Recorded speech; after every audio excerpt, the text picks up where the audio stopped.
खामार दैसा कैलासपुरी दख'र दुलाराय बाथौ गुथुमा दिनै गोथार बाथौ सान फालिदों। दिनै रायजो नाङैनो गोथार बाथौ सानखौ फालिनाय बादिनो खामार दैसा कैलासपुरी दख'र दुलाराय बाथौ गुथुमाबो बे सानखौ सानजा खामार दैसा पुर्णिमा गामि आफादनि बाथौ सिबिसालियाव फालिनाय जायो।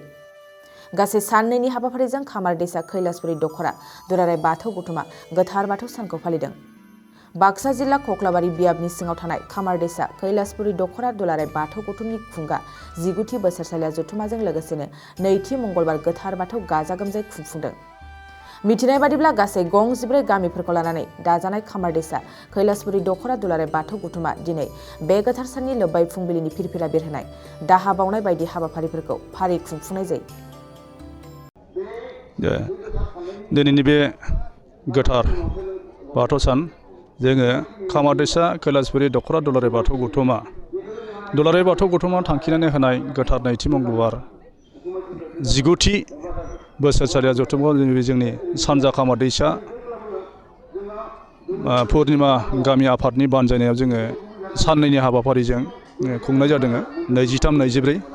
दा बे हाबाफारियाव जोङो दिनै जोंनि 24 खालार गोथार नैथि मंगलबार दिनै जोबथा सान। बे जोबथा सानाव जोङो गं 14 गामिनि गासै सिबिसाफोरखौ लानानै बा गामिनि गासै आफादगिरि नेहाथारि गासै माइनावनि बिबानगिरिफोर गासै जोंनि गोरों गोरा समाज रायजोफोरखौ लानानै जोङो दिनैनि बे गोथार हाबाफारिखौ खुंफुंनो थाखाय जोङो थाम थिम खालामदों। दा बे हाबाफारिखौ जोङो गिबियावनो जोङो दिनैनि बे गोथार नैथि मंगलबार सानखौ लानानै जों गिबियाव जोङो दुलाराय बाथौ गौथुमनि गोथार फिरफिला बिरहोनाय जों बे हाबाफारिखौ गं 14 गामि आफादनि गासै बाथौसाफोरखौ लानानै जों बेखौ मावफुंबाय। आरो बेजों लोगोसे गोथार हाबाफारि जोंहा दुलाराय बाथौ गौथुमनि गोख्रों मावथि मावै रुंलांनाय बिथां रुंसारिफोरनि नामावबो जोङो गोथार रुंसार जोङो बिबार बावबाय। आरो लोगोसे गोथार आर'ज जोङो बिथांमोननि मुङाव बिथांमोननि जिउमाया सोरगोआव आलो गोजोन रायजो थाहैनो हानायनि थाखाय जोङो बिथांमोननि मुङैबो गोथार हाबाफारिजों लोगोसे जोङो गोथैसि बावनाय आर'ज जोङो गाबबाय। लोगोसे जोङो गासै जोंनि बे गं 14 गामिनि गासै रायजो राजा गासै गामि आफादनि आफादगिरि नेहाथारि माइनाव आफादनि आफादगिरि नेहाथारि बोसोनगिरि गासैफोरखौ लानानै जोङो बे गोथार हाबाखौ जों दिनै मावफुंबाय। बेनिनो जोंहा दान्दिसे उनाव नैबे जोंनि दा बर्थमान जोंहा सिबिसालियाव मोनसे फुंनि आर'ज, बे फुंनि गोजोन आर'जआ दा आथिखालाव सोलिगासिनो दङ। बेहाय जोंनि बे गोजोन आर'ज गाबनायाव जोंनि सालबारि जिल्ला दुलाराय बाथौ गौथुमनि सासे मानगोनां आलासि जोङो हांख्रायना लाबोदों। बे मानगोनां गाहाय आलासिया जाबाय बिथाङा जाबाय सनेस्वर बर'। बिथाङा सालबारि जिल्ला दुलाराय बाथौ गौथुमनि गोथारि। बिथांनो जों मोनसे बे धोरोम बोसोन मोनसे बे सिबिसालियाव जोङो होनो थाखाय जोङो मोनसे खावलायदों। जोङो बे सिबिसालियाव जोङो बिथांनो मोनसे आयदा होनाय जादों बाथौ धोरोमनि जिखिनि तात्पर्यता जिखिनि गुदि खोथा बेखौ मोजाङै बुंफोरनो थाखाय जों बिथांखौ दिनैनि बे गोथार हाबाफारिजों मावफुंनो थाखाय जोङो खावलायदों। दा बे हाबाफारिखौ बिथाङा दा आलो गोजोनैनो जोंनि बे गोथार हाबाफारिखौ मावफुंगासिनो दङ। दा बिनि उनाव जोङो दान्दिसे उनावनो दिनैनि गोथार हाबाफारि मोनसे जोंहा गेवलां मेल दङ।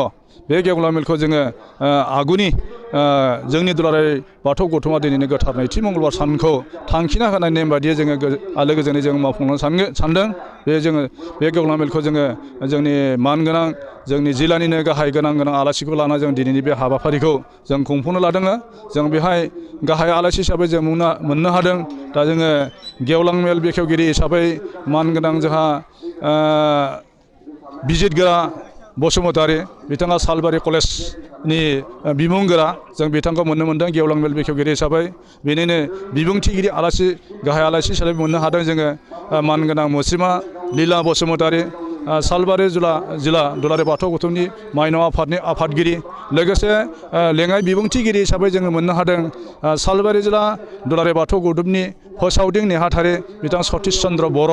जों बिथांखौ दिनैनि बे गेवलां मेलखौ जोङो मेहेरगोनां बिथांमोननि बिबुंथिनि गेजेरजों मेहेरगोनां खालामनायनि गेजेरजों जोङो गासै बे ओनसोलनि रायजो राजाफ्रा आलो गोजोन जोंनि दुलाराय बाथौ गौथुमनि आसार खान्थिखौ मानिना सोलिलांनाय हाबाफारियाव जों गासैबो गोख्रों हेफाजाब लानानै मावफुंसारनो हागोन, बे नोजोरजों गेजेरजों जोङो खामारदैसा कैलासपुरि दख'रा दुलाराय बाथौ गौथुमा दिनैनि बे गोथार हाबाफारिखौ दुलाराय बाथौ गौथुमनि थांखिना होनाय बे आसार खान्थिनि गेजेरजों जिखिनि हाबाफारि मावनाय जों बे हाबाफारिखौ दा जोङो मावनो थाखाय जों लाहार फाहार खालामदों। बे हाबाफारिखौ जोङो दिनै बे गेवलांनायनि गेजेरजों जोङो थिग मोनाबिलिनि 4 रिंगासिम जोङो फोजोबनाय हाबाफारिखौ जों लानाय जादों। नोंथांमोननि ओनसोलनि जिखिनि लाइमोनफोर बिसोरखौ बाथौ सिबिनायनि सायाव माबायदि एवारनेस नोंथांमोना होनो सानो?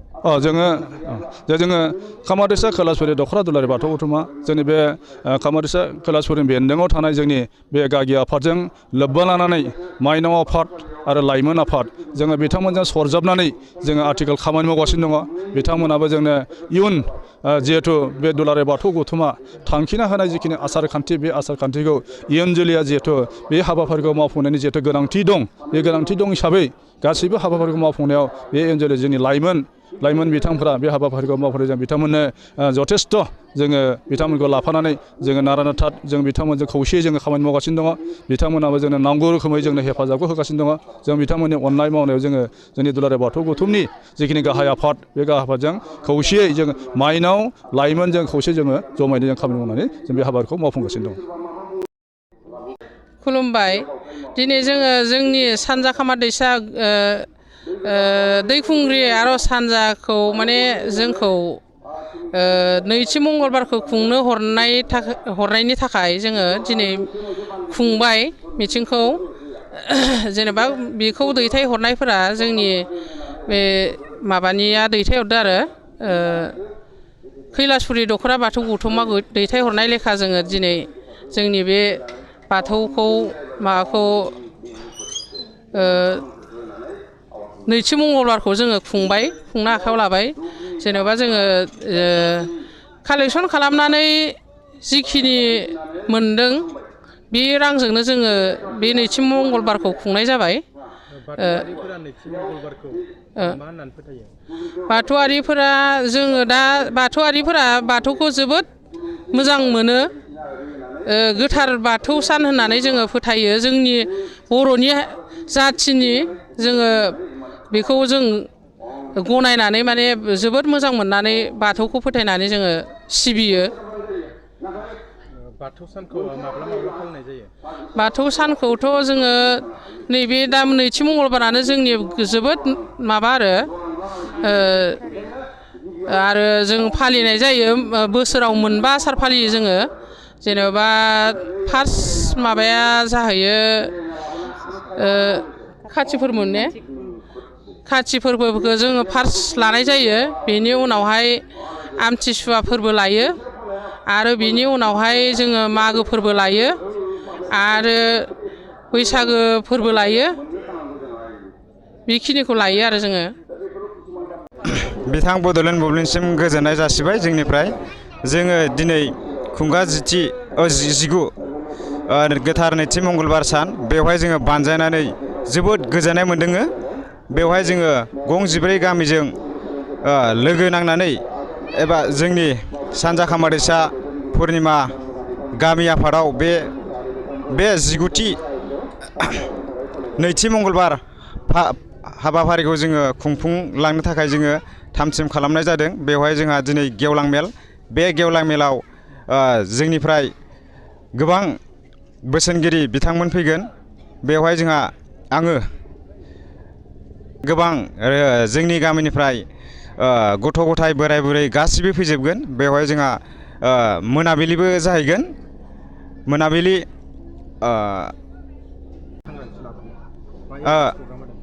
आङो बे समाव बुंगोन जोंनि लाइमोनफोरखौ जोंबो बर' हारि हिसाबै धोरोमखौ लाखिनांगौ हिसाबै जोंहा बयबो मावनांगौ बिबाना लाइमोन सेंग्रा सिख्लानाव बयबो दङ। बेखायनो आङो बुंगोन गासिबो लोब लोब फैनानै बेबायदि बर' हारिनि धोरोम सिबिनायाव बयखौबो लोब लोब फैजानो लुगैयो। आं बेखिनिखौनो बुंगोन। गोसो गुदुं गलादारफोरनि थाखाय मोनसे मोजां खौरां।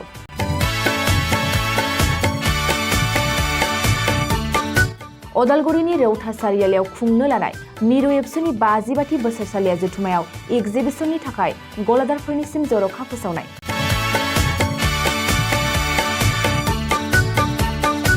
फैगौ 2023 मायथाइनि 26, 27, 28 आरो 29 जानुवारियाव खुंनो लानाय मिरु एबसुनि बोसोरसालिया जथुम्मायावनो बायदि रोखोमनि मुवा बेसादफोरखौ दिन्थिफुंगोन एग्जिबिशन।